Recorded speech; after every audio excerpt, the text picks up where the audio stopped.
نو مثال به درته ویم طالبانو د هرات والي شیخ صاحب اسلام جار دی یو کتاب جوړ کړی نه معتمد ماتورید فی معتقد ماتورید دې کتاب کې یو مسله د علماو منځ کې مشهوره ده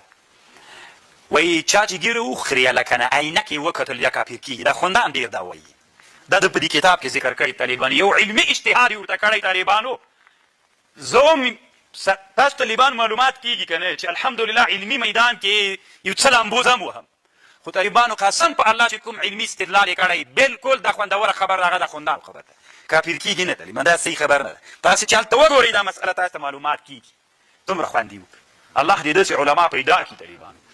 داسې علماو نه مو وطن ډک د طالبانو ورونو خو کله کله بعضې علما غریبانان وي بعضې علما نه پرېښودل کېږي هغه غریزي صفتونه یې وژل کېږي